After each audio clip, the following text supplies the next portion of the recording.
going into it, the better it is, or the more likely that you have a success in it, because you always destroy for the lack of knowledge. So if you don't understand something, it's easy for the devil to rob you. And we're gonna kind of talk about that today. But God bless everybody. Good to see you, Sister Jan. Good to see everybody. God bless you. God bless you. Welcome again to Divine Insight Ministries and another session of Covenant Couples. Today we want to talk about three things. I titled it The Thief, the Farmer, and the Wolf. The thief, the farmer, and the wolf. And basically, we're going to identify three characteristics that the devil used to destroy marriages. And so we're going to tie marriage in almost like the church, in three things that you must be concerned about as the church, but also as the marriage. The first church is the family. And so we're going to talk about three aspects of the enemy and what he does to try to destroy your marriage. And so we're going to identify the thief that comes to your marriage. We're going to identify the farmer that comes to your marriage. And we're going to identify the wolf in sheep clothing that comes to your marriage. So we're going to talk about that. So God bless everybody. Good to see you, Sister Jan. God bless you. Happy birthday. Happy birthday. Happy birthday. God bless you. Sister Jan, I think her birthday was either yesterday or today. And so happy birthday. God bless you.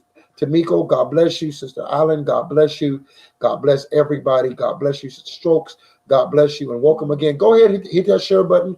Invite as many friends out. Go ahead and hit that invite button, and also do a watch party if the Lord stays the same. But God bless you, and we thank you for coming. Let's go into prayer, and then we're going to move right into the session. Father, we thank you again for another opportunity. Lord, we take this serious, that you have entrusted us with this ministry, and God, we bless you. We bless you. We bless you. We bless you.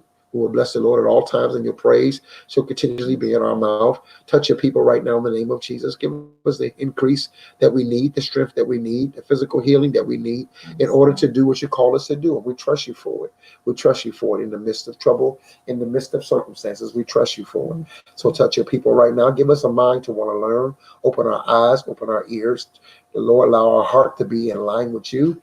And God, we thank you that the word is a lamp unto our feet and light unto our pathway. And God, we can't do it without you. There are a lot of marriages that are suffering. They are seeking information. They are at the crossroad of their marriage. And God, let this particular session be a determining factor of how to trust you in the marriage and how to live a more healthier life together as one, as a couple. And we thank you, Lord. We thank you for this ministry you have entrusted us with.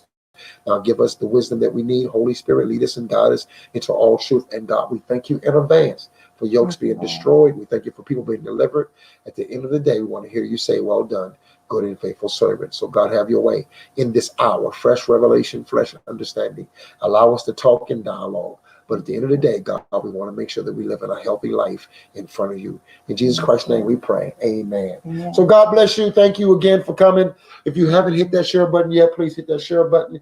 Me and my wife, this is what we do every Wednesday, 7 p.m. Eastern Standard Time, 6 p.m. Central Standard Time. And so we thank you for coming. This is session 24, I believe it is. And we thank you for all that you do. Appreciate you. Good to see you, Brian McWebb. God bless you. God bless you. God bless you. And so today I want to talk about three aspects of the enemy that comes against marriage. The first is the thief. The second is the farmer. And the third is the wolf.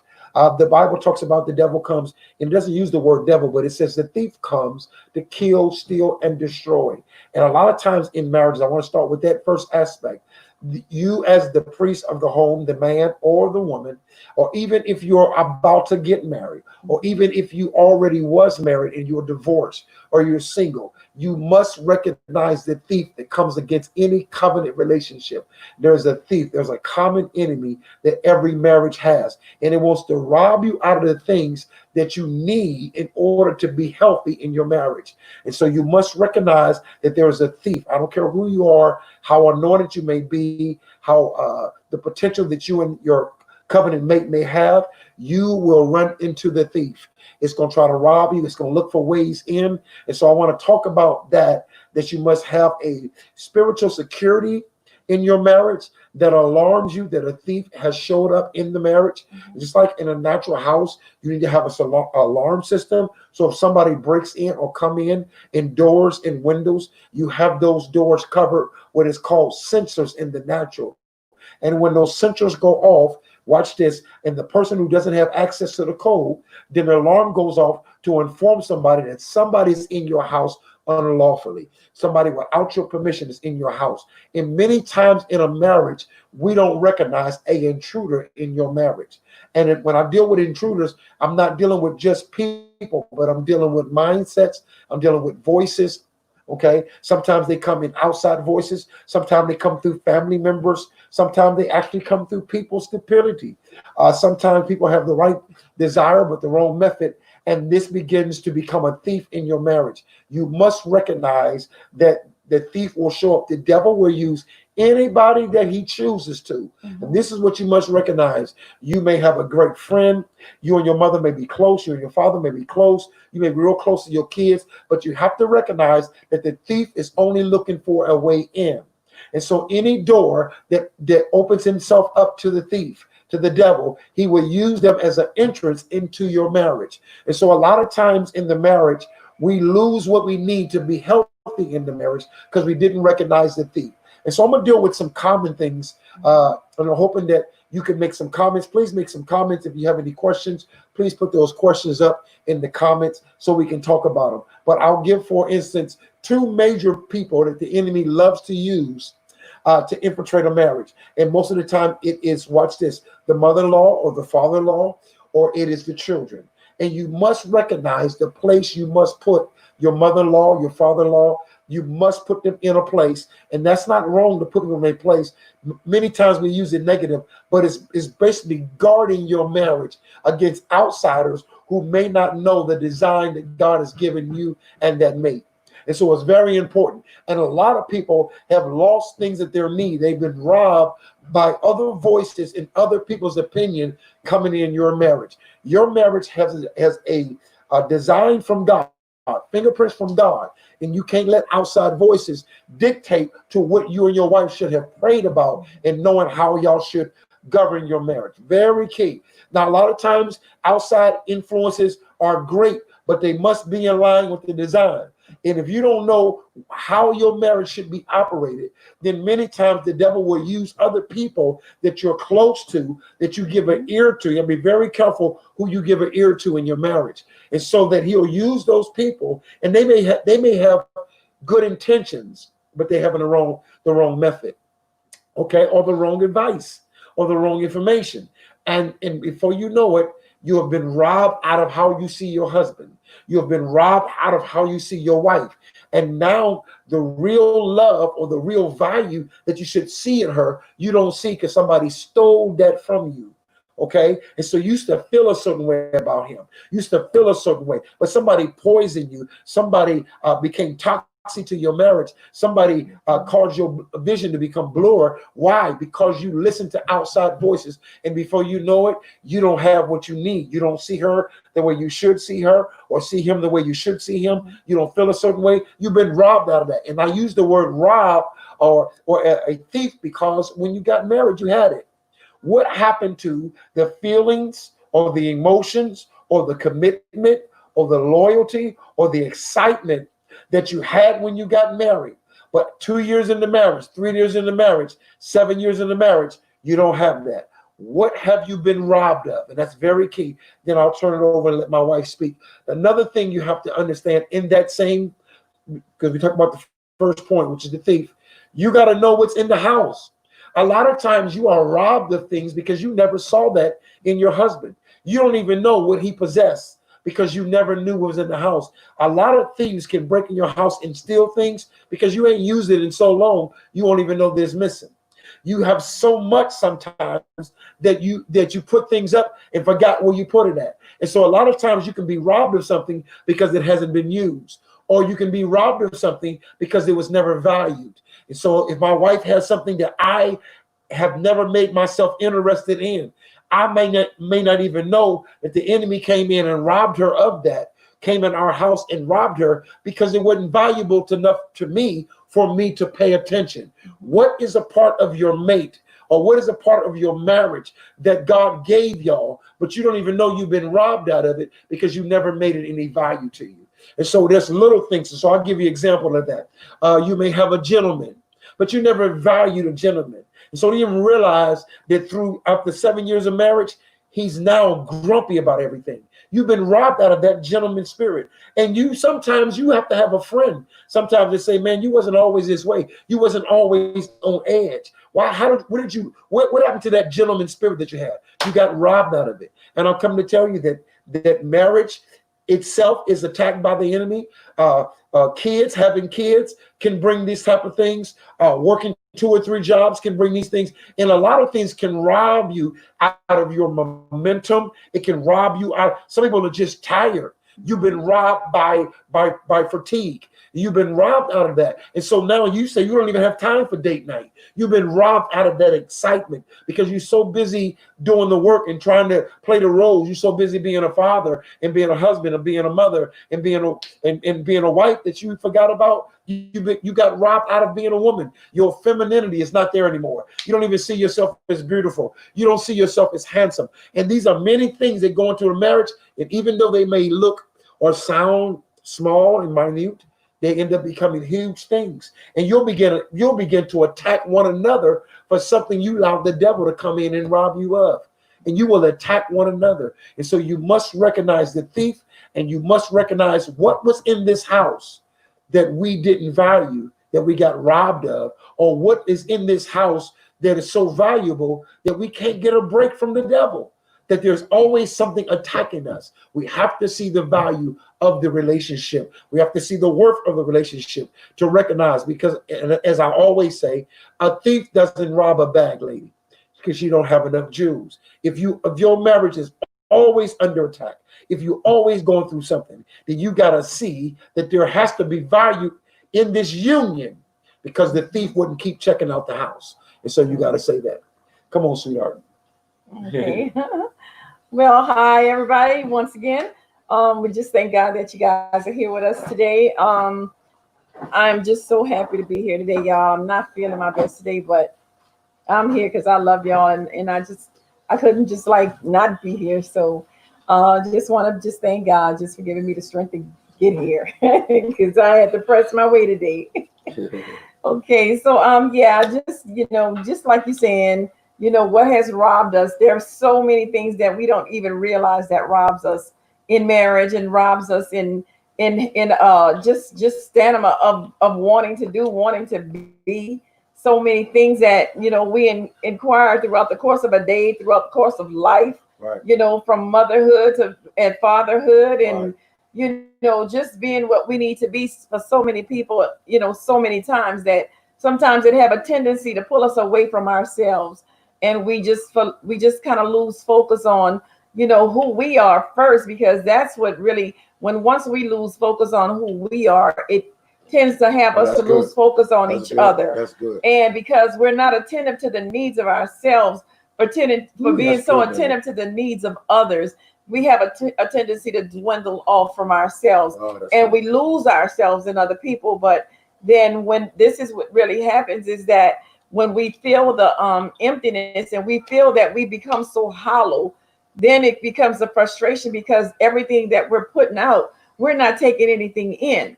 So just that empty void, or that place of just feeling exhausted, it will begin to just make us feel like, what, where am I? What have I been doing? And, and then it becomes to start speaking to you saying, I do everything for everybody, what about me now? And then you get frustrated because you really don't even know where to pick up to begin to do for yourself, because you're lost within others. It's not so much that you're lost in yourself. So then this has a tendency to weigh in on the marriage, because even if it's not the two and it's just the one, then the other one will begin to notice it, because you know why? I haven't really been what I need to be for the other person, which is my mate, because I'm so all around. I just have to give myself to so many things and to so many people that I'm so exhausted until I even lose focus, and it has a tendency to happen to you like that. Right. You can be exhausted just from life itself, because it's enough to be mother and wife, but then you have to work, you have to deal with everything on the outside of the marriage. There are things that reside on the other side of the door, that we have to give ourselves to. So this is really what begins to, have that weight on us until it just feels like we're drained, and we don't know really how to go for the correct answers because I'm too tired to look, so the other person begin to have the the frustrations of, you just act like this, and I don't feel you in this way no more, and you're not doing this no more, you're not saying this no more. And then you be honest, you haven't even realized that you've lost that because I'm exhausted. And when you're exhausted, your abilities to think and your faculties are off. Your whole everything about yourself is off. So, this is what we need to do. And that's why it's so important that we, stay focused.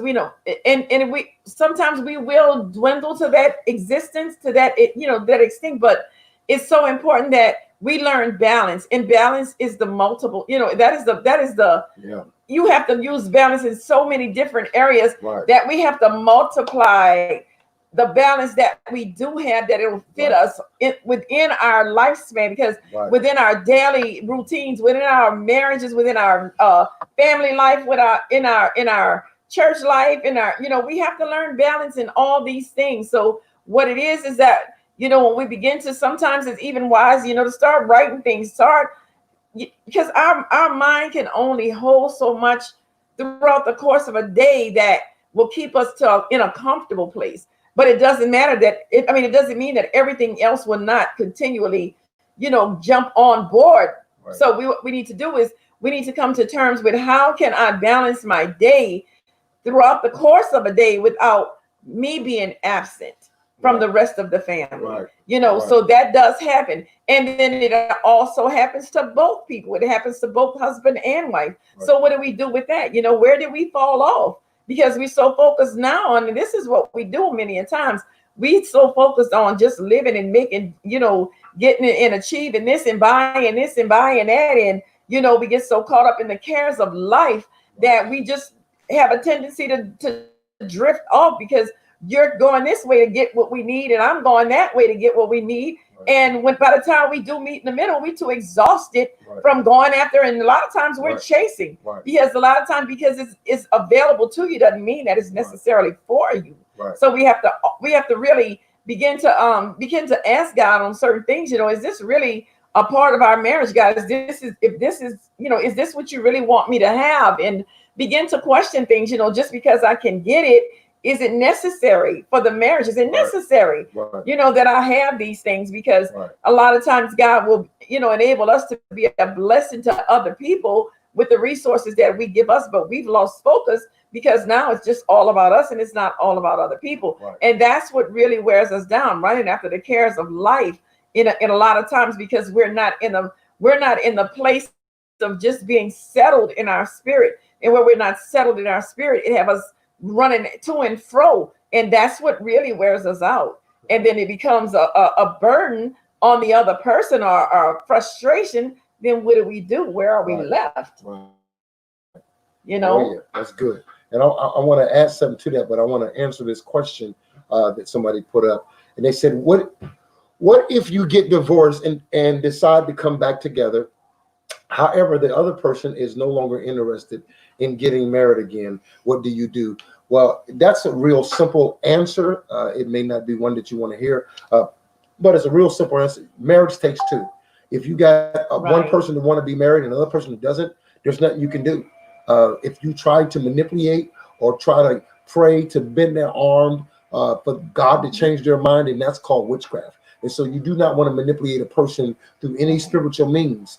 If they don't see the value of you to want to connect again, and that goes back to, because it'll be easy for the thief to rob you again out of another marriage, because they don't see the value in it. It takes two to make a marriage work. And I don't care, at the end of the day, it takes two. And so if you got one person that wants to make that marriage work and get back together, and the other one is don't, then you can't get married at that time. Now, maybe y'all should continue dating. We got to look at that. Maybe there's a reason why the person doesn't want to get married at this time. And so maybe we have to ask some question. Is it because they don't want to marry you at all, or they feel like we don't need to get married again? Maybe they want to look at some things. If you divorced a person and went through the divorce, you got to look at about going back. Has anything changed? What's the reason why? Sometimes people don't trust your motive. Some people make a statement, and this is them.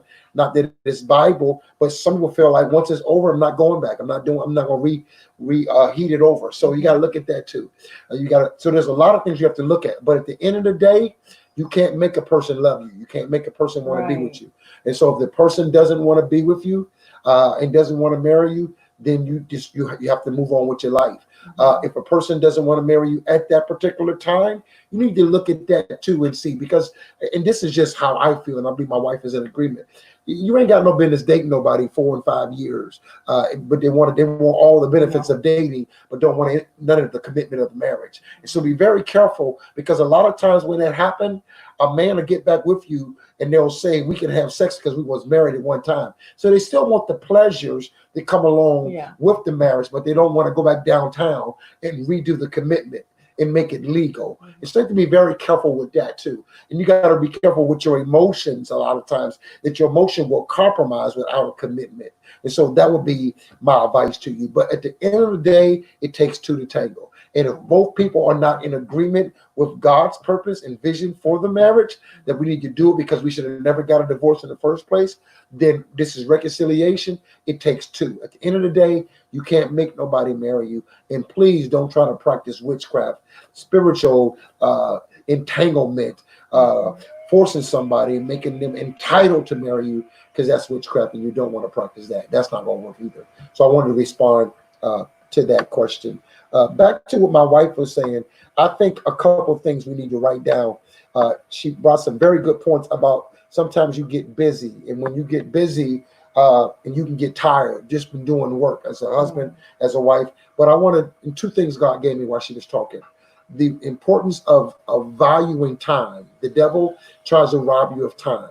And so there's some wisdom. Now, this is something that we are still practicing. Me and my wife, we haven't mastered this, but making time for one another. Now, that's very difficult.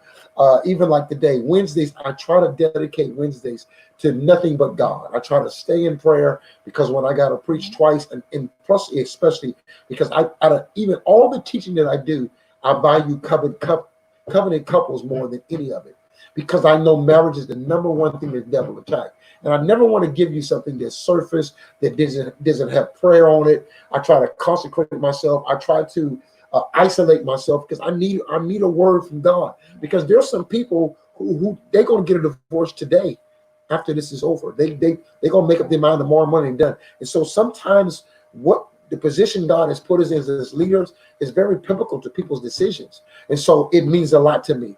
But normally the way our schedule go, I can't predict that. Okay. Me and wife, we have so much on our plate. And so even though I want to consecrate that time, I got to do everything that comes up.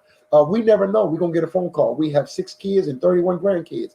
So it would be nice to be able to say what we're not going to do and what we're going to do, but it ain't that easy, because you got all kind of people pulling you in. And so what we have to do, and this is back to not allowing the devil to steal, because I can get so busy in ministry and so busy with the kids and the grandkids and the yard and the studying and the music and everything else, that the marriage doesn't have the investment time that it needs. And so what I've learned is I try to, and this is something we're working on, so we're not perfect on this, but I believe at a certain time of night, everything needs to be shut down. I think you need to isolate time for your marriage. And I think this is something we got to start practicing. If you know you're busy, we wake up about 5 o'clock in the morning. So I'm busy at 5 o'clock in the morning till, if we can go forever. But about 9 or 10 o'clock, I need to shut down, and not shut down to go to bed, but shut down to give that to your mate.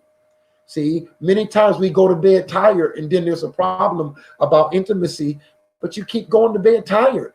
And so you don't even have the strength to be able to give that level of intimacy, which needs the energy that you should have to be able to really be intimate with your wife and be able to share how you feel with her through the intimate expression. But we go to bed tired because we don't shut the house down.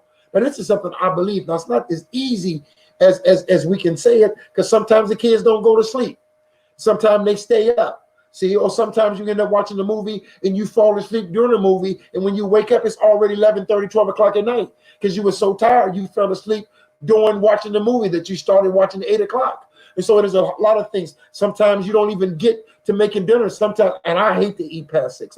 I despise it. But the way our structure go, our marriage, it's hard for us to eat before 6. And so we may not even start cooking. The other night, I started cooking fish at 10 o'clock at night. See what I'm saying? And woke my wife up so she can eat.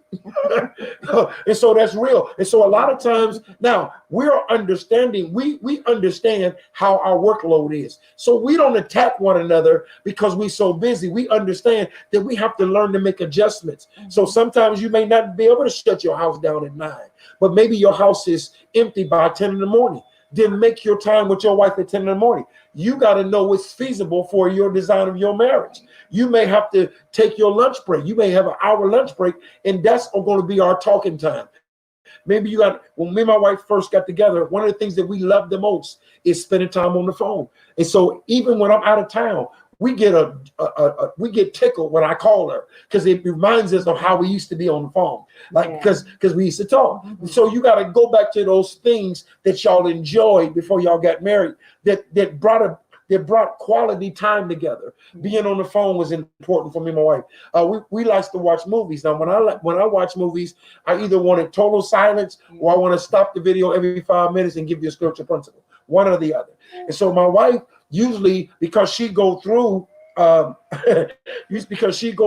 much, that when she finally do settle down, and her intent could be for us to watch a movie, but most times she falls asleep because there's so much on her psychologically, emotionally. And so you have to understand that. So many times you have to be considerate, and don't just say, we don't never spend time. When you know you work a job 12 hours, 6 days a week, you know what she has to do. She got 4 kids to be able to get dressed, get them off of school, cook a hot breakfast. You got to understand all those things, and don't be selfish because we don't get no time. When you know what it takes for her, you had one day with the kids and it drove you crazy. She does this every day.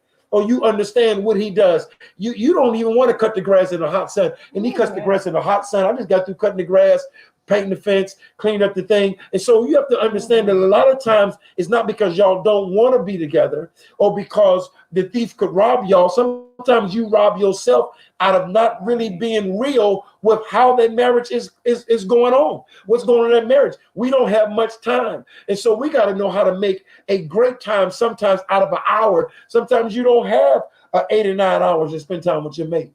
And then there's other times you have to maybe schedule. You have to schedule a vacation. You have to schedule that, because your schedule, if you don't schedule it, you'll never get to it, because there's always going to be something to do. I can make a list right now of what needs to be done in this house and outside of this house, and I guarantee you, I can go from 1 to 100, and I can fill in every one of them numbers. Yes. That's how much need to be done. And that's not the things that I don't know. The phone call that I'm going to get in the morning, another marriage is made in trouble, we need counseling right away. Somebody called and need prayer. Somebody going through. That's all the time. But at the same time, I don't want to lose my marriage while we're doing that. So we understand that our marriage is tied to a ministry. At the same time, we have to minister to our marriage. You see what I'm saying? You have to. Oh, very much so. It's very important that you do that, because when it's really, it's very time consuming when you talk to people so many times a day. Sometimes we counsel 3-4 times a day.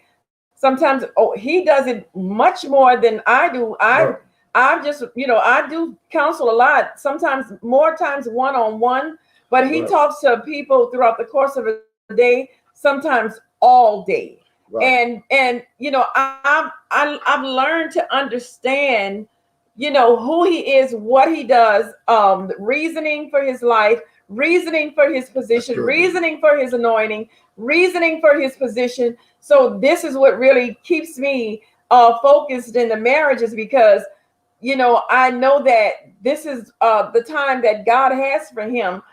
And I know how to really evaluate what the time that I need. So what I do is I evaluate the time that he spends on between just being with him and God, with studying and doing what he does, and along with counseling throughout the course of the day.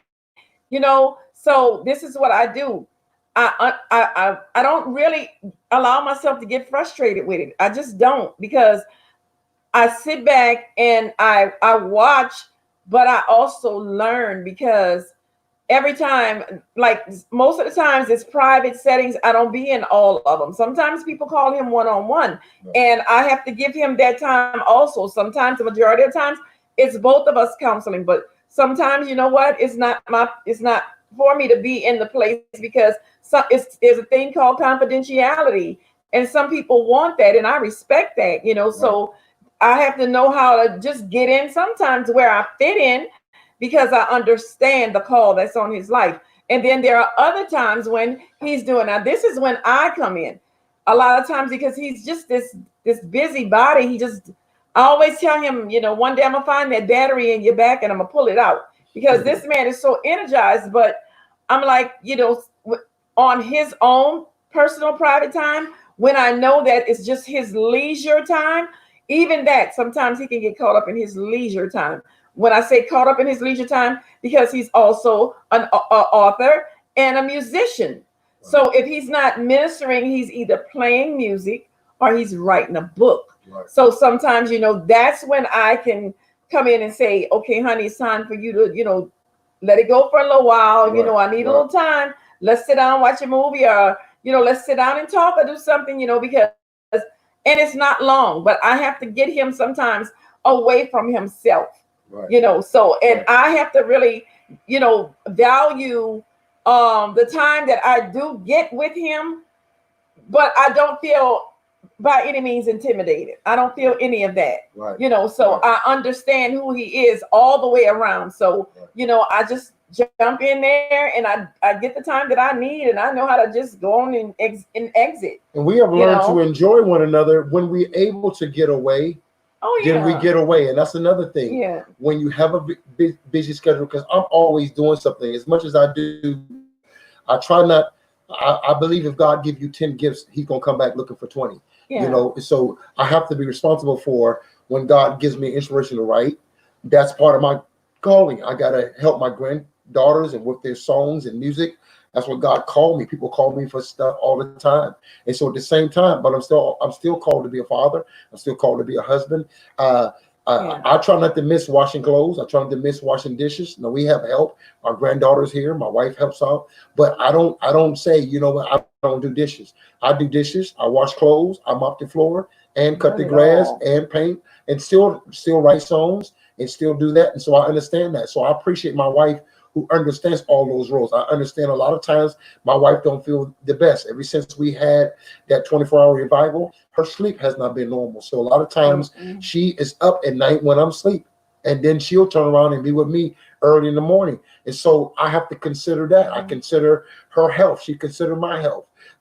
We don't have the same level of energy. And then my wife deals with more psychological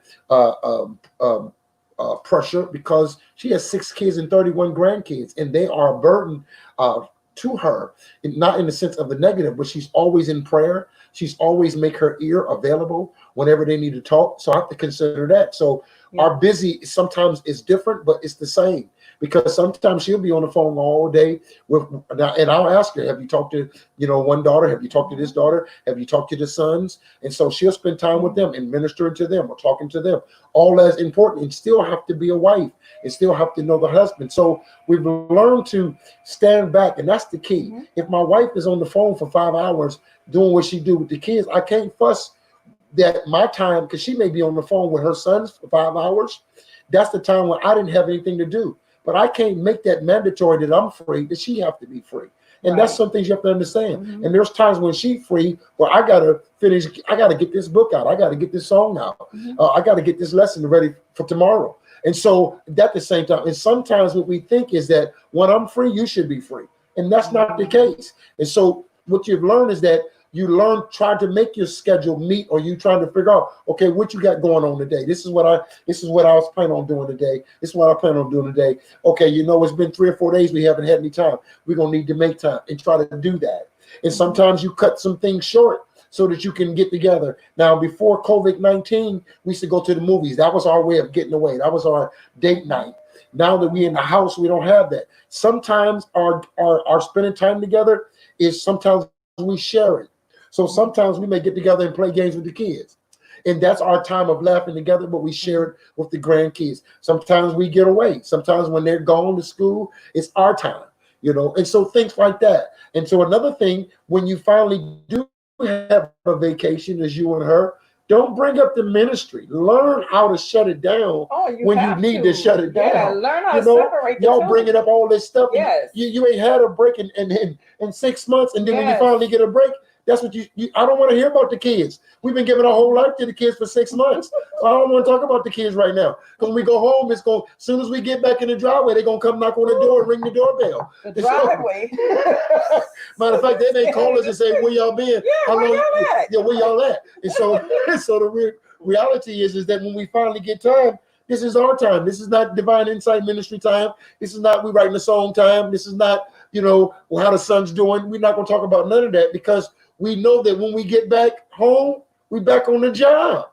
We back doing the work. And so that's very important. We have one person, Sister. I was Forgive me reading the if I same don't say thing. your name I right. hate to add to your I think plate. it's Equinum. Yeah. She said, I hate to add to your plate, but how can I schedule a counseling session with you all? Oh, all you have to Just do is inbox inbox us, either my wife or me, and let us Mhm. know when you want to do it, and we'll set it up. That's no problem. Yes. We're here for you. And that's very important. Why? Because if you don't do that, the lack of time, and I'll add this to this piece, and the lack of talking. I fell in love with my wife, but it was through conversation. We spent so much time on the phone, and you got to have talking time, because talking time will help you share the burdens that you may be carrying. But my wife, I got a chance to tell her it's a lot on me. I can share with her, I'm kind of nervous about this book, or you know what, I'm teaching something and I feel like it's draining me, or I feel like I'm under attack.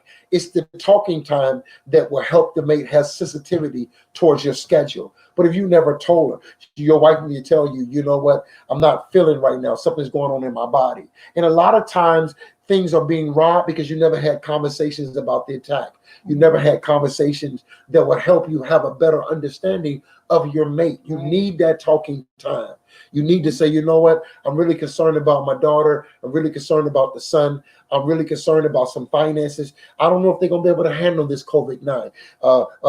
The baby is really becoming irritating, and different things like that. And a lot of times we don't understand our mate because you never take our time to really talk. I mean, times when y'all, not about arguing, but sharing, just uploading. How was your day today?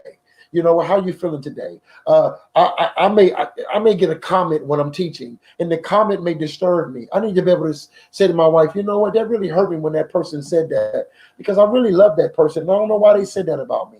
See, you got to have that, because a lot of times you'll get robbed out of something because the wife never knew that the devil was coming at you in that way. You never shared that. You never shared what was going on. You know what? I'm feeling like, you know what? I don't have nothing to show for in my life. There's conversations that y'all need to get talked. You can get robbed out of feeling like you important, but your wife never knew that you started to feel like that you know what? I feel like I don't have nothing in life. I'm turning on 50 and I have nothing to show for it. That's just example of things that may show up and that will rob you. And your wife may need to, that's her time to prophesy to you and say, baby, you're powerful. You're doing well with the kids. You're doing well. You know what? You're doing well with life. You handled that. I know your boss don't like you, and every day you go to work, the boss treats you like you're a boy, but you're not a boy. You're a man here. See, conversations. And if not, the thief will use that pressure from your job, that thing you never shared with your wife. She's not feeling, she's feeling a certain way. She's getting older. Do you like my hair? All kind of things that y'all never talked about. I mean, that's where the friendship come in, when y'all can really talk. And if not, you'll get robbed. And you start feeling like you don't really know me, and you got robbed out of how you feel about you because you never shared it. Can y'all talk? That's what y'all used to do when y'all used to date. Y'all was at Denny's all night long, and you need that talk time. I love the talk time, and I'll just give you some without going into details. The best time to talk is after great intimacy. I mean, it helps you. You're both open. You're both happy, and let's talk. Spend time. Don't just be intimate and go to sleep. Spend time and talk. That's the time and real and discuss things. How you feel about that? You know what? I think we need to move. I'm ready to go. Things like that. You know what? I'm so tired of a house note. I'm so tired of car notes. It can be something simple, but it's the vulnerability of the conversation. okay, that doesn't allow the devil to rob your marriage out of some things. Okay, real talk. Yeah, because I would say, for me, this is what I tell myself. I find relaxation in my comfortability. I really do. Wow, that's Because good. yeah, because Yeah, I'm very comfortable.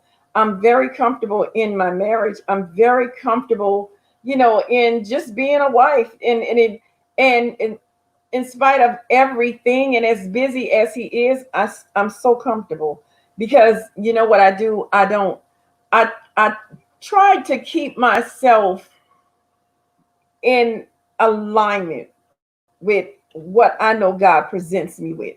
And just staying in that place, it encourages me. And not only does it encourage me, I'm forever learning. We're gonna always be forever learning, but I'm attentive.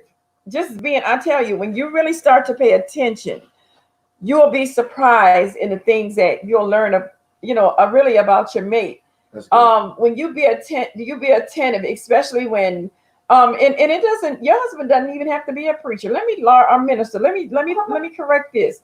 That just being your husband and whatever he may do, your husband may be a salesman, your husband may be a carpenter, your husband may be whatever his profession is, or whatever he does in life.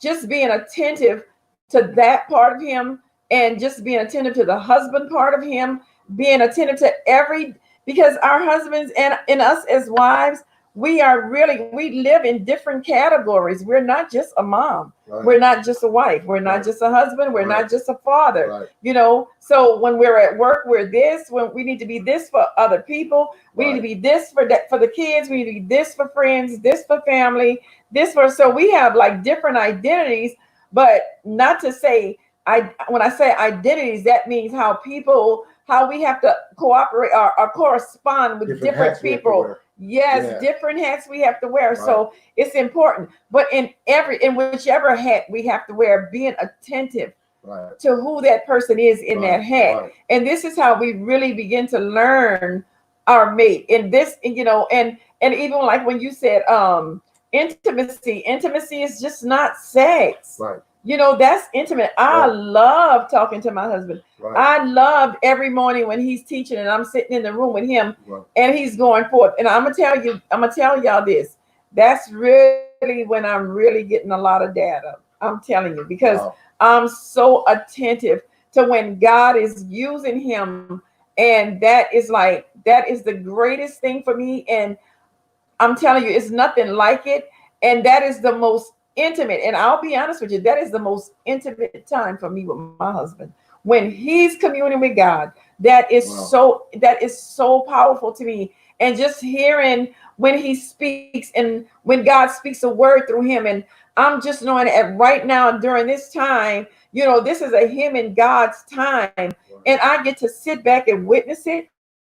That's the greatest intimacy to me. Right. It really is, because I'm like, this, when I watch it, it's like I'm watching the download. I'm watching it. I'm getting it all firsthand. And then I'm just saying, God, I'm sitting back and I'm just looking at God and I'm saying, God, thank you, Lord. I said, God, whatever you saw in me, God, thank you. That you would entrust me with such a gift. And that's my intimacy, because I get in on it. Right. I'm there and I'm doing whatever I do behind the scenes with the comments and the points and all Right. this. Right. But I'm still communing with God, because I'm sitting there and I'm just thanking God for, each and every person that comes on the line. I'm thanking God for the ministry. Right. I'm thanking God for, for in advance for the move on the people's lives. I'm interceding in the background. So I'm just right there, and that's intimate for me. That's very intimate to me. So that's my portion that I find the greatest part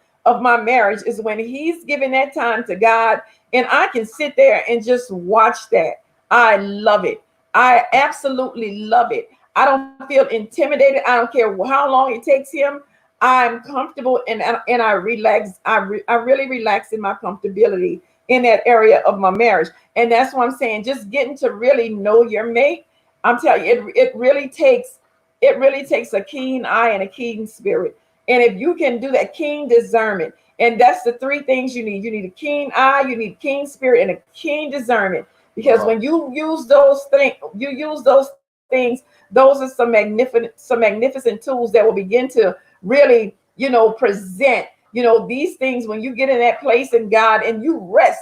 We have to learn how to rest. And yes, we do have some turbulences in our marriages and some outside things that, unexpected things that show up in our marriage. But when we learn to rest in the marriage, when those things do come up, we have to understand that too. First of all, we're going to discern this thing is coming to disturb our peace. We have to know that this is something sent from the enemy, because this is not our MO. This is not what we do on a regular basis. So you have to discern it and you catch it right then and there. And then when you do, you know what you do? You're going to pray against that thing, or however the Spirit leads you to deal with that thing. That's the way you're going to do it. But always have a open ear and a watchful eye for yourself and for your mate, and that really, it really creates a comfortable and stable atmosphere. So that's what I'm saying, and we do, like I said, we're going to have those downfalls. We're going to have mishaps in our marriage, but we have to learn how to really communicate to a level where we don't allow that thing to have, the total control over the situation. We have to learn how to really begin to converse with one another instead of having the shouting matches, and learning how to really allow ourselves to be seated on the seat of humility when we begin to speak.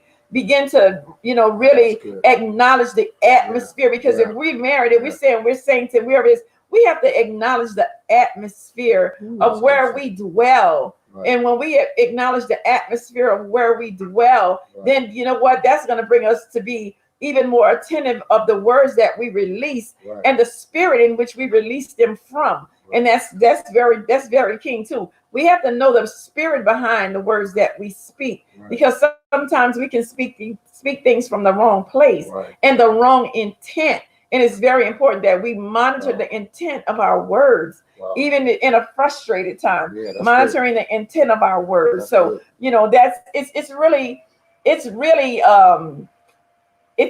a blessing, and it does have its little challenges. But when we go in with a made up mind to do and a made up mind to be, and even if it gets a little rough, we also have, a place that we can hide. We can hide in God. We can go to God and we can begin to speak things to God, and and just look for God to just take control of the situation and release. That's what with me, I've had to learn to do that, is to release control of a thing, because when I begin to release the control of the conversation, because I could be wrong. Many times I was wrong. I'm just gonna be honest. Many times I was wrong. I was boisterous.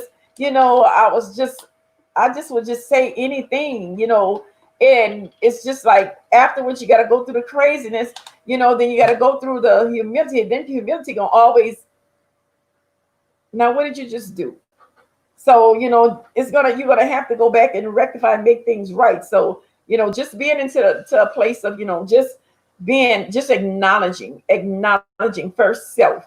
That's the greatest thing. When we acknowledge self first, instead of trying to pinpoint the other person, acknowledge us first, acknowledge me first, acknowledge my motives first, acknowledge my words first, acknowledge, just who I am. And before I even speak, you'll be amazed that when we study that, or when we practice that, it becomes a natural.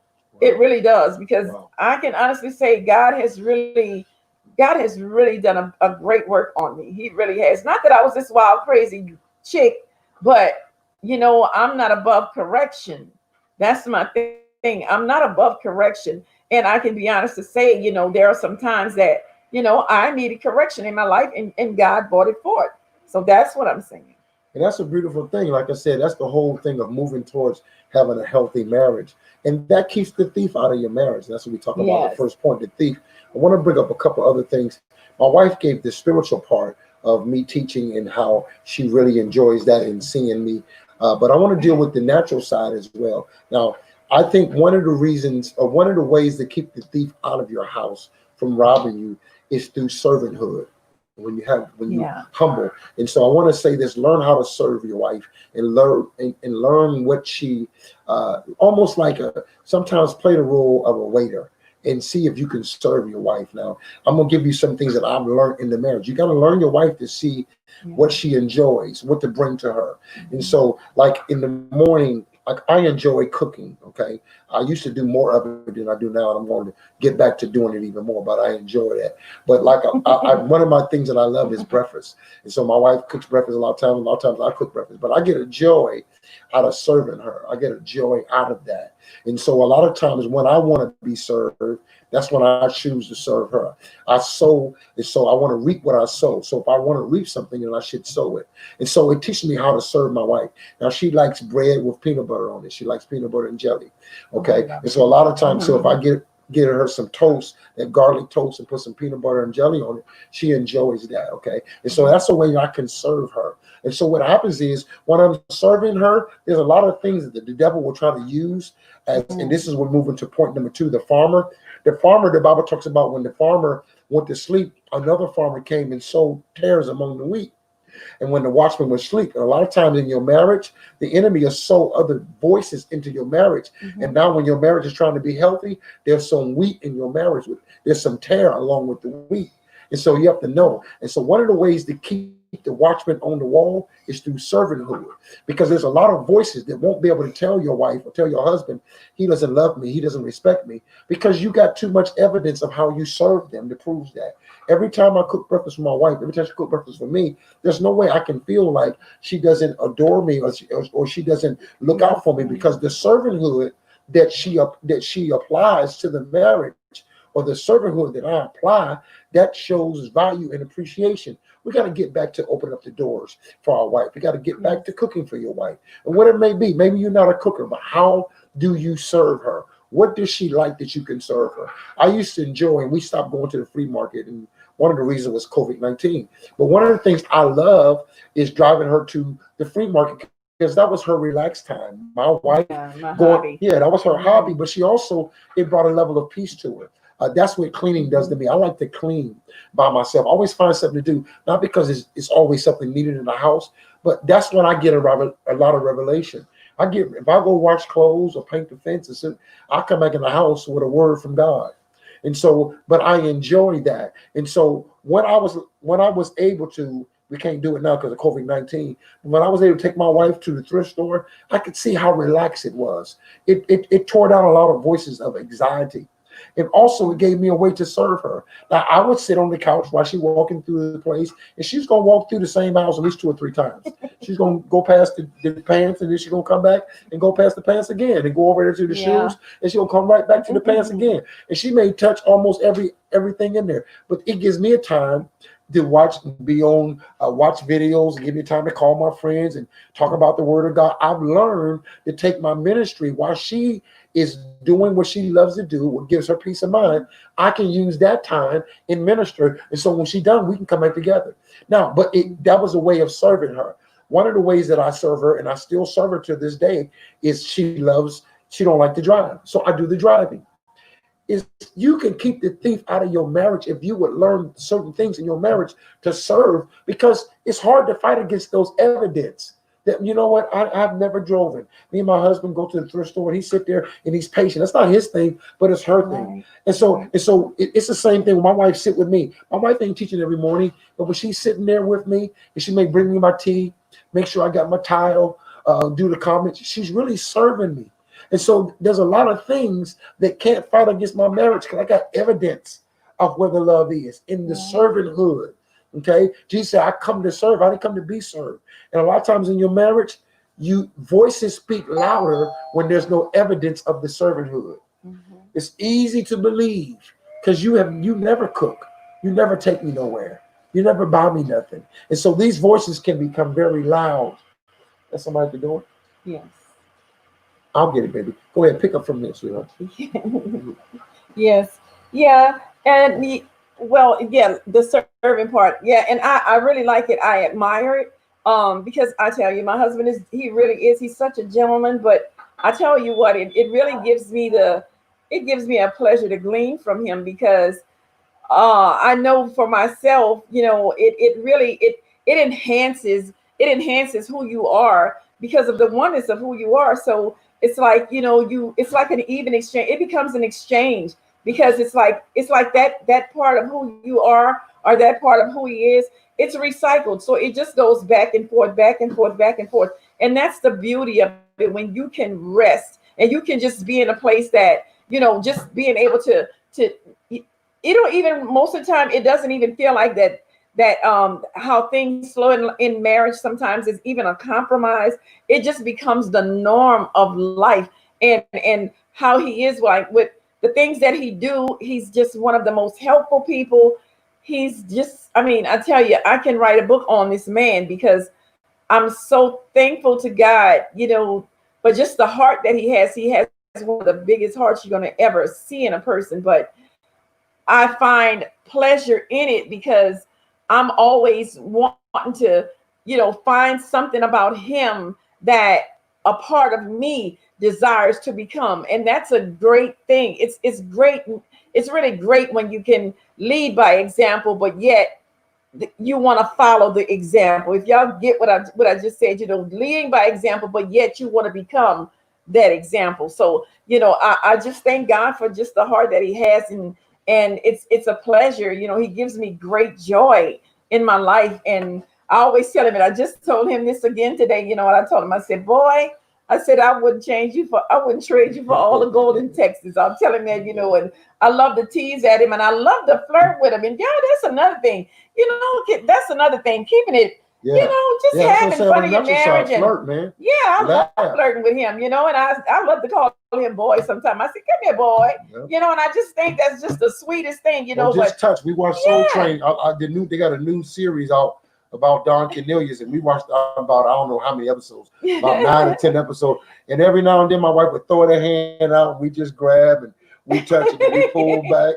We sit there next to one another in the recliner chair. Have fun. Yeah. We gotta just have that'll fun. keep the thief out of your marriage. It will. So I'm trying to tell you, it's real simple stuff. It's small stuff, but it'll keep the thief out of your marriage because y'all so consumed in those memories. You want to build memories. Yes, you want to have pictures on like a photograph or on your phone, but you want to have pictures in your mind.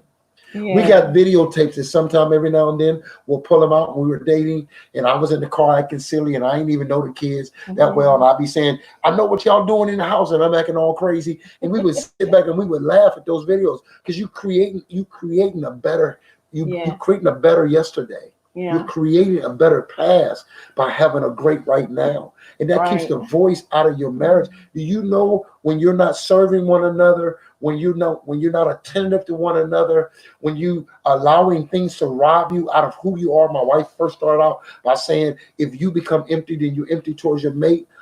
This is how voices are able to come in and the thief is able to rob you. And then say, what happened to the, I love to see old couples sometimes walking in the park and they holding hands. We was in Charlotte, there's one old couple, we used to go down there and listen to, they used to have jazz bands and stuff. And this one old couple, she had to be in her 70s or 80s, and she would dance the whole time, her and her husband. And they just, and it was just so beautiful to see that kind of love and that kind of longevity in it. And I know they probably have the same challenges as anybody else. But a lot of times voices can only speak because there's an empty place. There's an empty seat. Yeah, they can only speak if you're listening. That's right. That's right. And you've taken heed to them because you don't have anything in that seat. And so that's very key. You don't want no tares growing up with the wheat because you let somebody else sow something in your marriage that ain't true for your marriage. Be very careful. Understand your design. Understand what y'all have and what is the strength and the beauty of it. Everybody has different things. I love this. Sometimes we sit around the house and we sing songs and write songs. It's all different. Sometimes we play games. I made up game called Rob, and the kids, they want to play Rob more than they want to play anything else. You create that and you learn that. And that has a lot to do with the level of intimacy, like my wife said, not intercourse. And that keeps the thief out of your marriage. Because if you get caught up in everything else and y'all never have flirting time or attentive time, or y'all don't serve one another, it's easy to believe anything that is spoken to you, or you hear all kind of voices. You see, and that's that wolf again. That's the third point, the wolf in sheep clothing. There'll be mindsets or there'll be people that will come in and tear your marriage apart because they got so much room, because there are spaces in your room. You got too much space in your room that you and your wife or you and your husband have never learned to come together in that space. You got to And know how many to do times, that. guess what? We can be the wolf. Right. Real talk. You can be the wolf in the marriage, and Right. the husband or the wife can be the Right. wolf. It doesn't always take the outsider, Right. because That's good.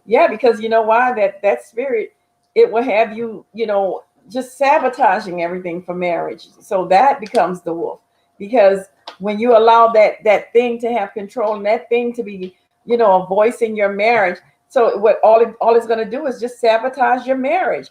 Right. You want to be the I guess you want to give yourself a particular title for your marriage. You're a husband or you're the wife. But some people just want to go above the means of, or the definition of husband. And Right. what you don't know is when you try to be anything other than what God has assigned you to be and designed you to be, that Right. makes you the wolf. Right. So we have That's to good. understand that, That's so, good. we have to learn not to sabotage. And when we sabotage, and it can be just as simple as this, just being out of the order of God, doing everything that's outside of the will of God inside of the marriage is sabotage. And that makes you the wolf. Right. Real talk. It really makes you the wolf. That's real talk. So it doesn't always take an outsider to be the wolf of your marriage. Right. Just sometimes the behavior, the words that we speak. Not an outsider, but you outside of what God wants you being outside of where makes you the wolf. Right. You being outside of the will of God for your marriage makes you the wolf. Right. Real talk. So we're fast to come against others or to blame others or whatever, but many times the finger points at us, and we have to be attentive, because the only way that we're really going to get the right attention span concerning the marriage, concerning each other, is to be consistent in prayer, being consistent. It takes consistency to be married. I don't care what you do there. If it doesn't have consistency in marriage, in your marriage, if there's no consistency, you know what? That means that we have our marriage is in, and we can have an open marriage without having outside people involved. Having an open marriage means that, I'm not attentive to what really needs to be done here in the marriage, or when I can allow the outside voices to come in, or when I can just like neglect. Neglect is one of the greatest things, that's a big one right there. Neglect, overbearing. That's another one. Pride. That's another one. Lust. That's another one. So see, that's the thing. We have to really be attentive to what we're allowing to come inside our marriages, and what we're not being attentive to while inside the marriage, because being one, you should be able to detect when something's going on with the other one. It's not too much that should get by you, and not that I'm just trying to sit up and be nosy with discernment. No, but I know one thing: if I see anything like change, or sometimes you don't even have to see a change, things will begin to stir, your waters will begin to stir up concerning your mate. So this is what you have to do. I need to find out what's going on. There's something that's attempting. It may not even be there yet, but there's something that is attempting to hinder him. So what am I doing? My discernment is telling me something. So I'm not going to sit back and wait and say, oh, you know what? I did feel that. No, I'm going to make that thing. No, I'm going to go in prayer, and I'm going to come against that thing, and I'm going to put the word of God. I'm going to prophesy over him. I'm going to speak the word over him. And that way, you know what? God is going to do the rest.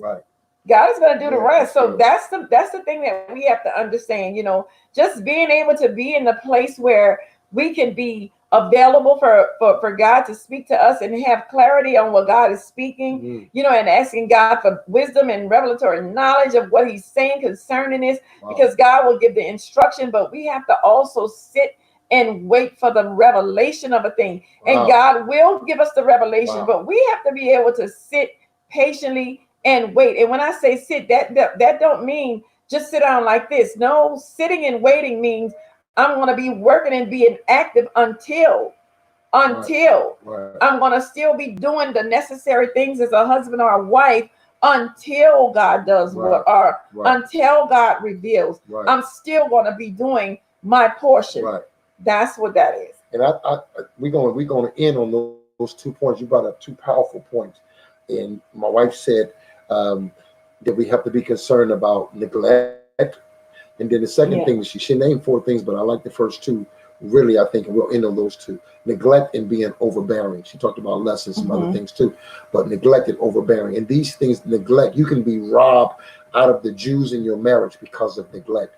And I thought that was very key. And then the second thing she talked about was being overbearing. And so I want you to think about, and this is something that I work on. I never want my wife to not have what is due to her. And so what are you neglecting in your marriage? What is your wife not receiving from you? What if your husband's not receiving from you? Because there's a neglect somewhere. And it's easy, and as we said earlier, it's easy to neglect your wife when your schedule hasn't been managed, when you're not attentive to what is needed and how to deal with your schedule, especially if your schedule is not systematic. And so you have to know that, because it's so easy to forget. It's no different than I forgot to take care of this, or I forgot to take care of that. And so you end up neglecting certain things. Okay. It can be so easy, but you must look at how long have I neglected it? Why am I not paying any attention? And how valuable, like how much weight is it in the marriage? And so I've learned that things that cannot be neglected. Okay. Things that have to be. Now we have to come together and have wisdom, because we may be used to something 4 times a day when this marriage is designed to have it once a day, or 4 times a week, and not 4 times a day anymore. So a lot of times we may think something is neglect, but it's really because we've been spoiled. Yeah, and let me put a plug right there. Right. Because we have to know that many times in marriage, things are subject to change. Right. Things are subject to change. That's good. So what There's we have to seasons do, that you right. right. And then, we have to understand that, because we may get accustomed to a person doing a particular thing a particular way at a particular time, and we become so accustomed to that. Yeah, right. And we've adapted to that. So what we need to do is understand that there are many things in marriage that are really, they're going to change. And the thing is that when it changes, you can still stay in the position of where you are, and then some things does require you to shift, right? Not fall off, right? It causes you to shift, right? So that's another key thing, right? Is that understanding that things are subject to change in a marriage, right? Even though we may have gotten accustomed to those things, right? Sometimes those things are seasonal in our marriage. Right. And if you miss the season, you'll complain as if it is a neglect. When it's not a neglect, the season for that has changed. And one of the ways you understand when the season has changed, there's a grace for every season. The minute you're gonna have grace for that season, but you have to be enough to recognize that's what we're at. Like for instance, there was a time when we did go to the not flea market, but thrift stores consistently. Well, that have shift for us. And so it's not like I'm neglecting taking her there. You see, and that's where the maturity comes in. That goes back to the talking time. Is things shifting for us? Because you know what, you don't do this like you used to. You don't do this like you used to. But this way you have to be honest, because the selfishness, okay? Can you cut the TV down? Turn that TV down, please. Okay, see, we always have to make adjustments. See, when you got grandkids. And so, can y'all cut it off? Excuse me. Okay, so what happens is when the season change, if y'all not mature enough to talk about it, then you'll become very selfish, and you'll begin to say, you know what, you used to do this when I first met you, now you don't do this anymore, and all those things will begin to cause frustration. And again, that's the thief. He coming in to rob you. He coming in to steal things. But because y'all wasn't to say, you know what, I think this season for us is changing. And it's not that you are neglecting me.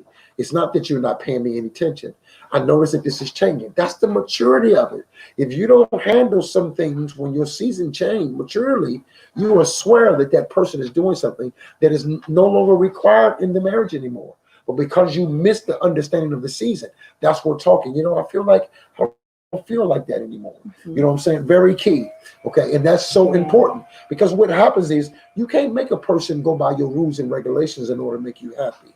You can't have a do and don't list. And then you only gonna love her if she do what you want to do her on the list. You got to understand that. Again, the design for your marriage. Okay. And so that don't mean that you can't neglect her, but you got to know what is, that's why I say you have to identify what is needed to know what is neglected. Okay. If you don't understand that, you'll miss it, because your marriage do change. You change and shift. And that's in everything. Without going so deep, that's in everything. When y'all first get married and y'all get married in your 20s, your sexuality may be off the roof. But as y'all get older, the weight of different things are going to change. The weight is going to change financially. Because they're going to redefine. They're going to, right. You're going to redefine. They're going to redefine. That's right. Everything in life redefines. Ooh, really, good. If you That's really good. pay attention, that's good. Things redefine. And we can't say, you can't be 40 and 50 still with a 20-year-old mindset. Oh, come on. You know, because that maturity goes as you grow. Right. So things that's another thing that's subject to change. That's another subject to change. Right. And things really, as you mature, things mature. Right. So that brings like to a place of, we may not understand it or even foresee it for a moment, but once we get to a certain place, then you'll begin to see that my surroundings, everything, my way of thinking, everything about me, because you automatically mature from the inside. Right. You know, so, but some are a little later than others, but you know, but for the ones that's really attentive and what have you, it all depends on the maturity and what stage your marriage is in. Right.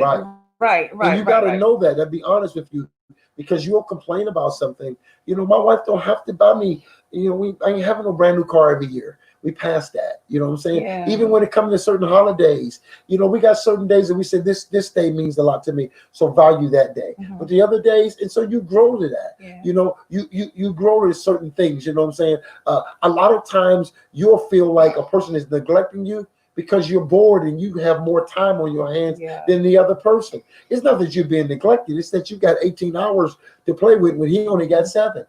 You see, or vice versa. And so you have to see that too, what season that we're in. And so you have to know that, so you'll know what is being neglected. Okay. And so, and that's even in your gift.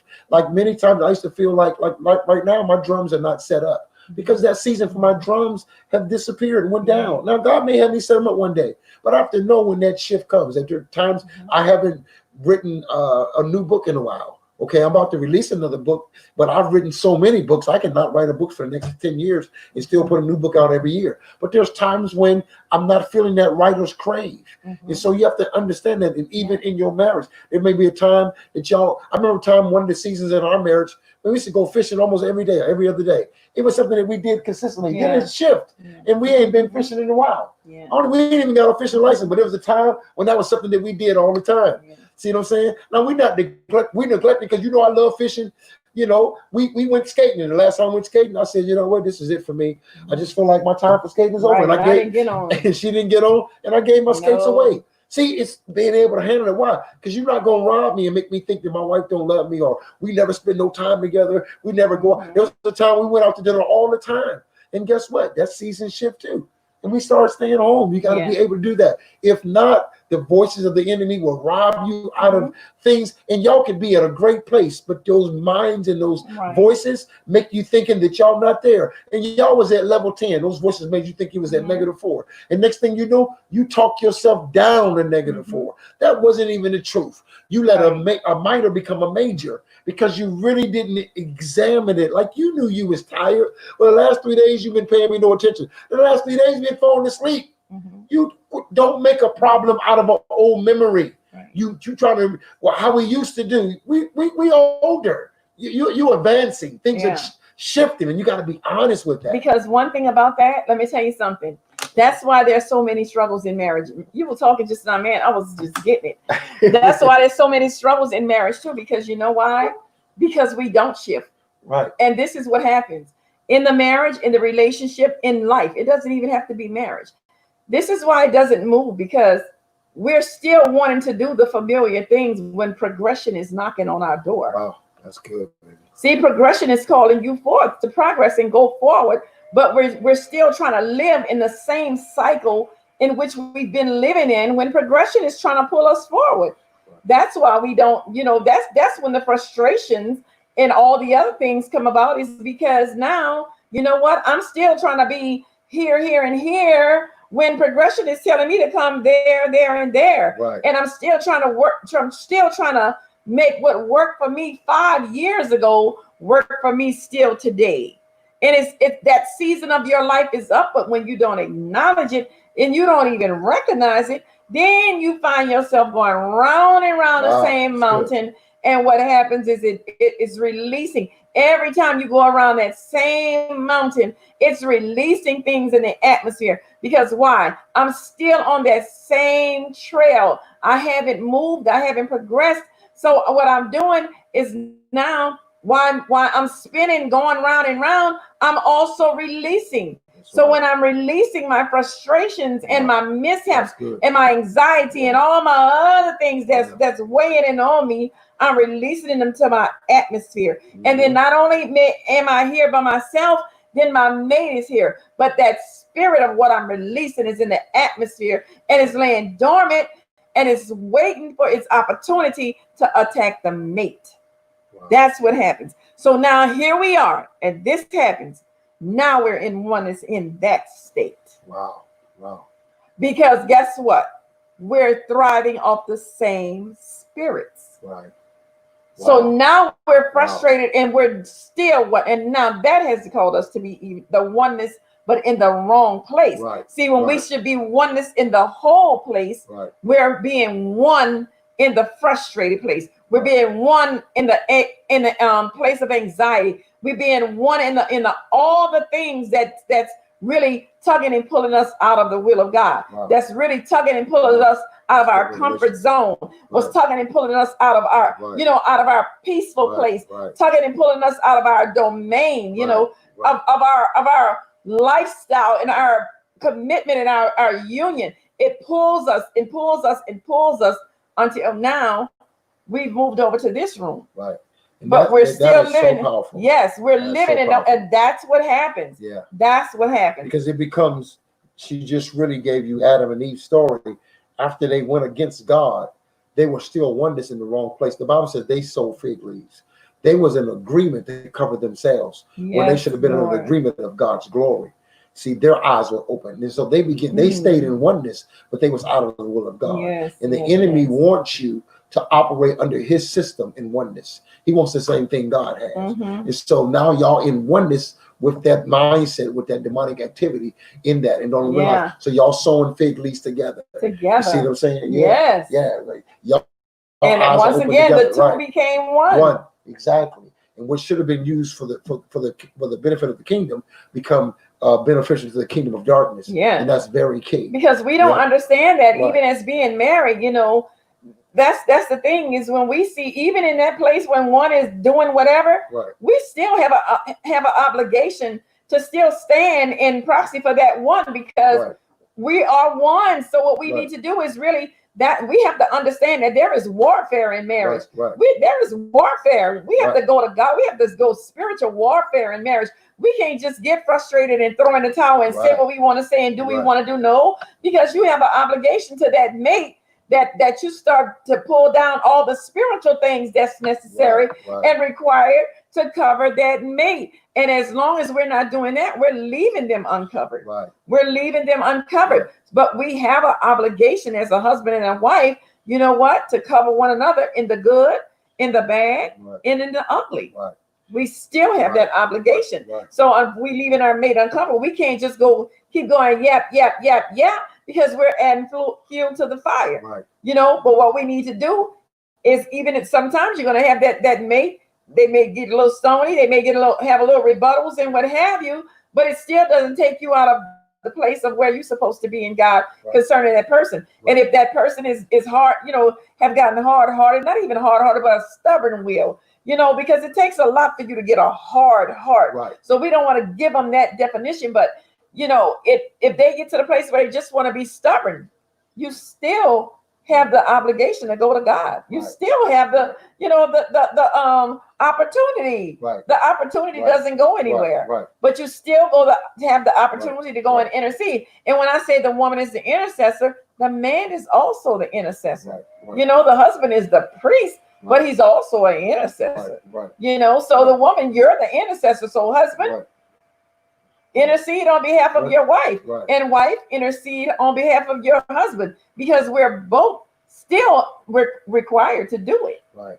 And that was so Yes. powerful, because if you don't intercede based upon God's design for your marriage, what happens is y'all become oneness, that oneness in things that are against God. Now, this is a very powerful thing.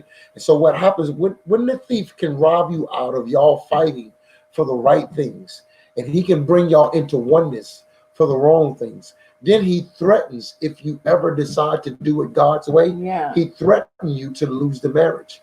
There's a lot of people, this is where truth becomes challenging. There's a lot of people that know the truth that their marriage is not one in the way God wanted, but they know that they already made agreement in the way that the devil will keep their marriage together. And so they made some agreements. And so that's why a lot of times truth is a problem, because if I really do it God's way, then this man may not stay with me, because I have compromised to be one with him in something that's not never for God. And so a lot of times, this is why a lot of marriages that we see, if we truthful, we'll know that's really not a marriage, but that's the oneness they have to keep in order to stay together. So the thief threatened them.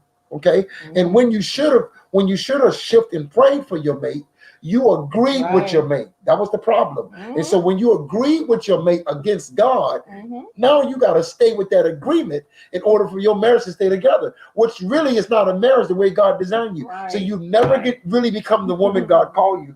You never become the powerful man, because there's some things that you already made some alignments with in order to stay in this false marriage that look like it's a marriage.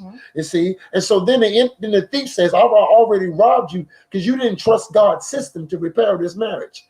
So you didn't trust it. You didn't shift. You didn't intercede. So you said, you know what? That's how he feel. I'm just going to go ahead and let him have his way. If that's what she wants, you know what? I'm going to go ahead with it. And because you didn't step in your place as the priest, you didn't step as your place as the wife to intercede, because y'all didn't do it. Y'all made some alignments to keep a marriage together according to your own will, not God's will.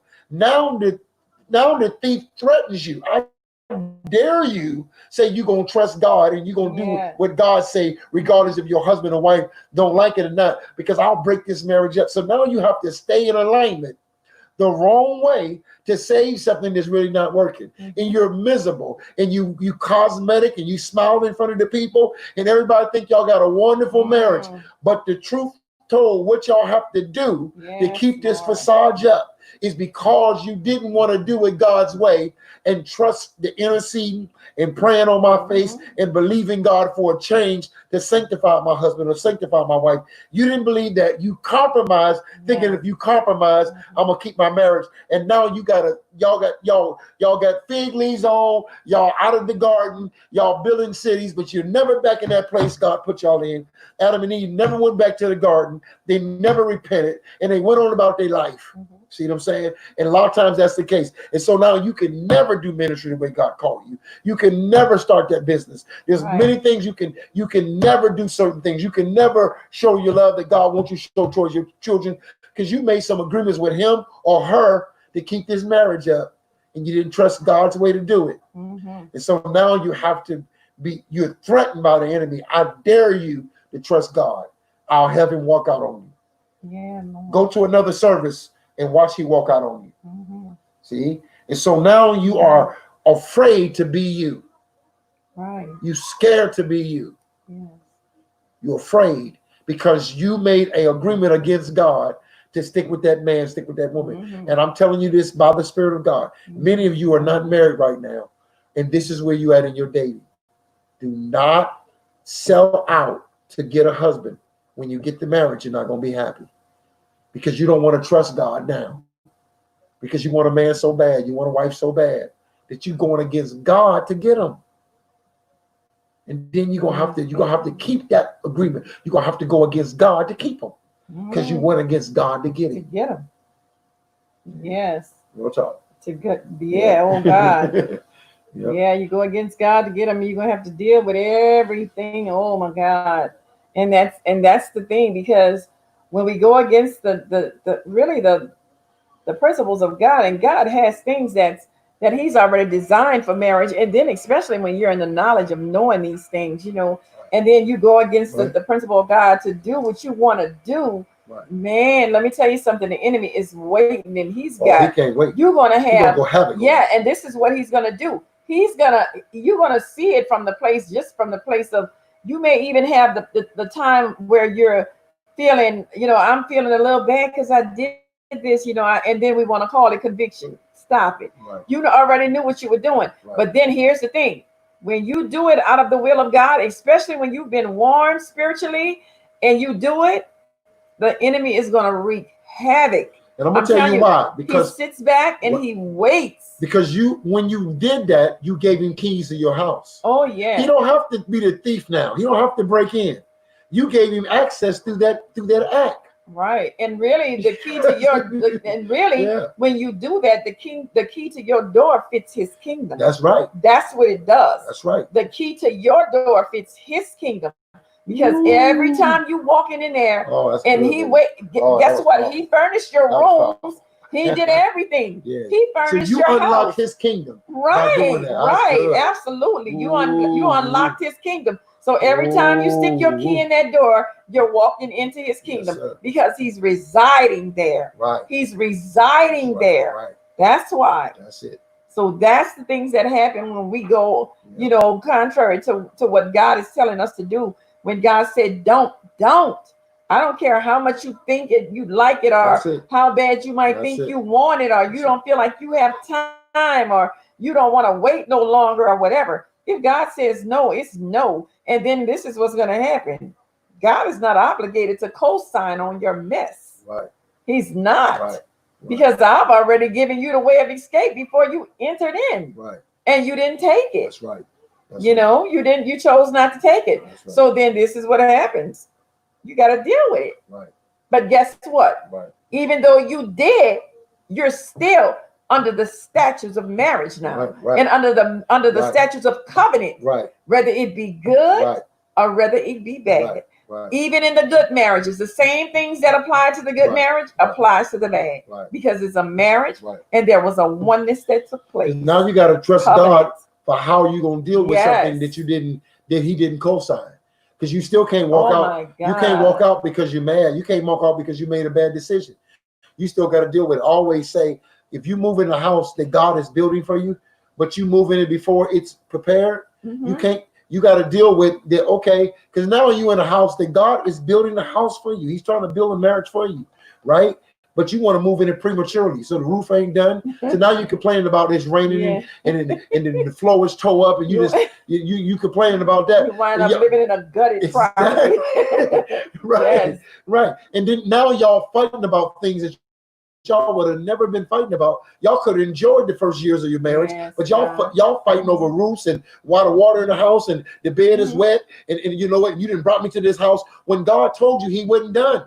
God wasn't trying to stop you from getting married. This is for somebody you listening. God was trying to tell you, I'm not done with him. He don't have no roof on his house. He don't have no plumbing in the house. He don't have no air conditioning. I'm telling you, it's gonna get hot in this marriage because it's without air conditioning. It is the right house, but I'm not done. Because you couldn't wait for God to fix it. Now you couldn't wait for God to fix it. So now you gotta wait for God to do it. So now you gotta wait for God to fix it. And so now y'all going through problems prematurely, early. Y'all didn't even get a chance to smile. You didn't even get a chance to enjoy it because you went into something that was not completely done by God. And see, and here come the thief. He'll start saying, well, you shouldn't have married him in the first place. Now you start second guessing somebody who could have been designed for you, but it's just that you move in prematurely. Yeah. See what I'm saying? Yeah, that's and very key. And my wife says something, when you take that key and you unlock his kingdom, you better believe the devil ain't coming empty-handed. In his kingdom, he gonna release jealousy and envy and doubt and all those things. So now you got feelings you never had because you unleash something. Not including the soul ties that man had prior to that that you didn't let God, because a lot of times God is holding back, not because God hasn't put y'all together, but God said, let me clean this up so that you won't have to be contaminated by this. Let me work on it. I'm getting it ready for you. You see what I'm saying? But I mean, quit drinking out of a dirty glass. This is a great glass, and we want to use it, but you gotta let me finish cleaning it. See? And very key. And so now you got sick. A lot of times we don't have a revelation on waiting. in marriage, a lot of times the thief has access because you never had a revelation on waiting. Yeah, there's a question. There's a question. Okay. Yeah. And a lot of times that very glass that you're saying is not being cleaned or whatever, many times that you don't even have the discernment to see that it's not clean. But yet you've even missed that glass is shattered. That glass is, oh God, that glass is one of those, how you see that cracked glass? That glass is cracked. So what do I do with that? Yeah. We already had an hour and a half, but it's you so touched many on something. things. Because what my wife just said, let me tell you something. The Nothing greatest way that the enemy vessel can rob you out of things in your marriage is when you have a cracked vessel. Yes. Because it don't matter how much you pour into that person, the next day is not there. Mm-hmm. And now you're frustrated because God. nothing remains. Yeah. Nothing has any longevity to it.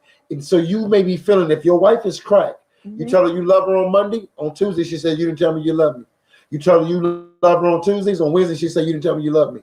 Because Mondays and Tuesday love then went out. Yeah. Because she cracked. Same thing with a man. Mm-hmm. And so when you crack, you can't hold nothing. You can't hold nothing. So now you believe the person didn't give it to you. Because it linked out of your life, you will swear on your mother's grave that you do not show me love. And that man is saying, I know I show you love, but you say, I ain't got no love to show for it. Where is it at? And it's not because you didn't give it, it's because they couldn't hold it. Because of cracked vessel. I understand. I was a cracked vessel. And the most dangerous cracked vessel, we got to stop because I don't want to go 2 hours, but the most dangerous cracked vessel is when you crack at the top. Ooh, yes. Because you can hold enough to deceive people. See, if you're a 10-ounce glass and you cracked it 9.5, a whole lot of people have been blessed, but you never have an overflow. And you are frustrated because it seems like you can't get it. Okay, how close you get is never enough because you're cracked at the top. And so what you do, you settle for a 9.5 glass. You don't never want to overflow from God because you realize I can't attain it anyway. And so what happens is every relationship, it goes about 5 years and then it breaks up. You be happy for about 3 months and then it breaks up. Because when it finds that crack, I don't care what he pour into, when it finds that crack, then y'all arguing again because y'all will always argue at the crack level. It's that same mountain. Yeah, right. That's that same mountain. That's right. See? You. And so that's real talk. I see Brother Leonard had a question up. We kind of addressed that last week, Brother Leonard, but I would address it again. When you have two people go to two different churches, we talked about the dynamics. So I tell you, because I don't want to spend too much time, but that's what we'll talk about next week.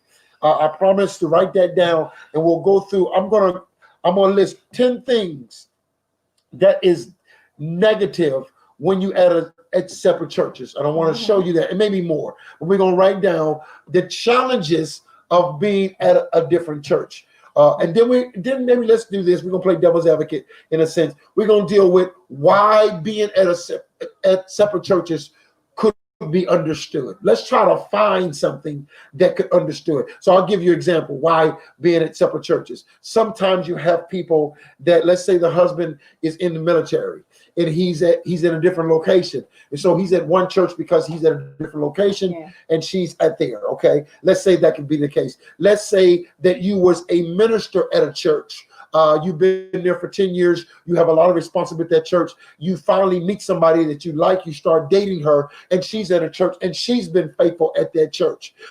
Should you separate churches when y'all just started dating? And so that's another thing. When it comes time to get married and both of y'all have invested time in that ministry, how do you decide which one to go to? And so sometimes it's challenging because it's a healthy when you've been planted in a place. Okay, and so we can look at that. And then we're going to look at the biblical, because I don't want to act like every situation is negative. Some situations we need wisdom to be able to understand that particular one. Let's say, for instance, you have a man that's at a church, and the church that he's at, he doesn't get much teaching according to his level of understanding.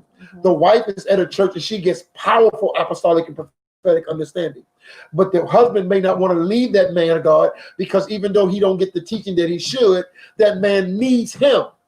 And so now he don't want to leave because they need me at the church, even though I can learn more at your church. And so there are some situations that we need to lay them down and trust the Holy Ghost to give us examples on that. Okay. And so do I leave a church that needs my help to go to the church that don't need my help, but I can get more from that church. And so there's things like that. Then we're going to deal with biblically how the enemy can see that as separatism and take advantage of y'all being in two separate places. And we're going to deal with the challenges of that. Okay. So we will talk about that because it's a very key thing because a lot of people are there. Okay. And a lot of people feel like that I'm not following my wife. Well, what if your husband is at a Jezebel, pastor, and your wife is at a good thing? Should the wife follow the husband to be under a Jezebel spirit? And so I want to deal with the real complications because a lot of times it's not just, I don't want to be at your church. A lot of times the woman is saying, I see something at your church that you are refusing to see, honey, and you don't want to look at it. And I don't want to come under that. And sometimes it's vice versa. You see what I'm saying? Yeah. And we have had counseling sessions where then you find too that some married couples are at different ministries, right? And it works. It really does. But works. You just have to know. Yeah. You just have to know. You have to recognize the thief again. Right. That's the key. Right. Does it separate y'all? Right. You see what I'm saying? You can't allow it to separate you. Right. That's the whole thing. You have some people that I might be a part of this ministry. When we meet, you might be a part of that ministry once we get married, and I can't really, and I'm gonna be honest with you, I can't speak on that and say what's right and what's wrong about that. I'm not gonna go there because I don't feel that I have anything qualified to say pertaining to that. So, or anything that's that's proper for me to speak against that. But I've seen instances where there are couples that I've seen it work, and I've seen it tear apart. I've seen I've seen it, both ways. But there is times where it does work. Right. It does work. That's what I'm saying. We can't just count it out that every married couple, if one is in one ministry, one is in the other ministry, it's the devil. No, we can't do it like that. Because some people do. Because what are you getting from it? To strive. At the end of the day, what's the purpose of the ministry when it comes to your marriage? And if I understand, sometimes you are assigned to a place. And you can't leave that assignment. And if your wife can't understand your assignment or your husband can't understand your assignment, then that's a bigger problem. Yeah. See, the problem is not what church you go to. The problem is when you come home, who comes home? The problem is what you bring home from the church that causes problems in this marriage. Because here's another angle. We're looking at it. If we can't be at two separate churches, then maybe we can't be at two separate jobs. Right. Do I need to work with you too? See what I'm saying? And so understand that too. Right. And so then there are times, guess what? Your ministry, we may be in two different ministries, but there's the same spirit that reside in both places. Exactly. And then when we come together, we have something in common. Right. See? Exactly. So that happens. Exactly. So, and that's the healthy part. When we can both, if we are both in separate marriages, but we have something in common when we come together, and it's all by the same spirit and by the same spirit. And guess what? It really complements each other spiritually, but yet it's on one accord. So that right there is very powerful in the marriage, because we can't just say because you there and I'm here, we're gonna disassemble everything. No, because we gotta, first of all, you know what? If God is for that, and God still makes a way for that, and it's still balanced in the marriage, and it doesn't bring conflict to the marriage, then like I said, there are some people like that. Yeah. We can't just discredit what we see without having knowledge of what really is. We got to lay everything out on the table. And a lot of times what we do is we go by what we hear. Right. We want to jump on the bandwagon of what we heard people say pertaining to those things. Right. So that makes us guilty because we don't have any facts and we don't have any evidence. Right. So, we don't lie. And a lot of times we don't look at the whole thing. Right. That's why I say we go by what we see right there. There's a church here in New Orleans. I don't really care for the service, the main service. But if we had little kids, I would love for them to be a part of their Sunday school department. Because their youth department and their educational department is wonderful. Now, I need a more intense worship, and I need a greater level of word to be able to feed it to me. And I look at Sunday mornings as a great time for me to be fed. I feed people all the time. So I need to be at a place where I can eat and where I can dine. Don't be a preacher that you can always cook, but you can't never eat. See what I'm saying? And so I need that. But at the level of my diet, that church don't meet me at that level. But for my grandkids and my kids, if I had little kids, it's wonderful. it was wonderful. Yeah. So a lot of times the wife may say, I'll go to this church. I can tolerate the level of the word, and I'll take the kids there, and you go and get the level of your word. See, it's an understanding. Again, is there agreement? Is y'all separate churches and y'all don't agree? Now, if I'm at a church and my wife is telling me, look, I'm telling you, I see this demon, I see this devil, and I see this devil, and I'm going to ignore my wife to be a part of this church, that's a problem. When my wife is seeing something, see, men are getting a lot of trouble because your wife will see a whole lot of stuff, and you don't want to take heed to your wife. And so you got to deal with that as well. But let's look at why y'all at different churches. What's the reason why y'all there? It may be able to bring a oneness because of what it brings from both churches, bringing a powerful union together. Yeah, it's possibility, you know what I'm saying? Because it's it's still it brings it to oneness. It goes back into oneness. Yeah. Now, somebody said they broke up their husband and wife, and I know a lot of couples that broke up over it because of that.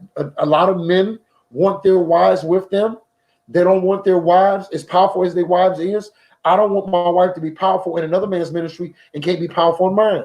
And so I know a lot of men want their wives, and a lot of times, especially women in the church, you got some powerful women in the church. There's some preachers that don't want their husband, want them women to get married because they don't want to lose that woman to their husband. And so a lot of times that's the problem. And so we feel like, you know what, she keep my ministry alive. And the man is saying, well, she's designed for me, she ain't designed for that. So we got to talk about before we come to a conclusion. We got to talk about. That's why it's good to have spiritual wisdom, right, and spiritual discernment, because you know what, it the two go together. So this is what you have to do. You know, like you're saying, with the husband and the wife being in separate churches, and even if you're engaged or whatever, you know, just know how to discern things by the Spirit, because everything that you get, it don't all be accurate. Right. It don't all be accurate. That's why it's so important to have discernment. That's why it's so important to try things by the Spirit. I don't care who it come from. If it's not accurate, then guess what? The Holy Spirit will begin to reveal. So you know what? That's the thing of knowing how to know what stance to be in. You know, where to stand, how to stand, and be attentive to what the Spirit is speaking pertaining to a thing. Because you know what? This is the thing, and we don't want to use it as an excuse or as a pawn, but we have to understand that, you know what? Even sometimes your pastor may be off, or your husband may be off, or your wife may be off, you know, and these things do happen because we're all forever learning. But do we hold them to that place? No, we don't hold them to that place, because when God reveals the word, then the truth is revealed. And that's the way we have to look at that. That's the way, because we don't want to say, because my pastor may have said something off, or my husband may have said something off, or my wife may have said something off, and we allow that thing to become a truth, or not even a truth, but as a place to cause turbulence, or a place to cause division, or a place to cause just anything that's outside of the will. So we have to know how to monitor our spirit and how we receive a word, be able to discern the word by the Spirit. And then if we find that it wasn't accurate, then you just detach yourself from that thing without all the other things occurring. Yeah, because you know what? You can pray and ask God to detach that from you. You know, Lord, help me to detach myself from that thing. Release it. Release it. Because it's not really, if you find out it's not really what it really is, and it's not that the person was lying, because even sometimes, you know what, when we even for the prophetic, sometimes when we begin to speak a word, you're going to make mistakes in the beginning of your calling. You're going to make mistakes, but you guess what? You're still being sharpened to go out. You're learning, you know, you're being trained in the Spirit. You're not going to get it right, everything right off the bat. So what do? Do we hold them accountable? No, we don't hold them accountable. This is what we do sometimes. And even if we know it's a mistake, cover. We have to cover them, because the Spirit of God is going to lead you and teach you. And the Spirit of God is going to speak a word concerning it. If you know that it's wrong, then you're going to have to listen to the instruction of the Spirit. If the Lord said cover it and don't say anything, then you cover it and you don't say anything. If the Lord says to bring it up, but God is going to tell you to go in love. God not going to tell you go booking nobody or checking them. God may say if you have to go to them, you go in love and you go with a peaceable spirit. Right. That's the way you have to do it. Right. We always have to do it God's way. Right. Always. At the end of the day. We thank you for coming. It's going on 2 hours. We appreciate you. We hope that you already hit that share button. Meet us every Wednesday at 6 p.m. Central Standard Time, 7 p.m. Eastern Standard Time. This is what we do. And we'll talk more about what happens when couples are in separate churches. And we'll talk about the positive and the negative of those experiences. At the end of the day, endeavor to keep the unity of the spirit. At the end of the day, you must become one, must leave mother and father and cleave into your wife and make sure that the oneness of the marriage is there, okay? And that goes for anything. Sometimes church has too much weight. Sometimes in-laws have too much weight. Sometimes children. At the end of the day, y'all have to decide together what God has said for that marriage and know that. And so we thank you for your time, okay? And we thank you for all that you do. Let us pray. Father, we thank you right now for what you're doing. Thank you for this word today. It was very practical, and I believe that it reached a lot of people. So, God, we bless you. And we always expect a 100-fold increase on your word. You said your word will not come back void. Thank you for those couples who were just listening today, but they learned a lot. They were just taking it in.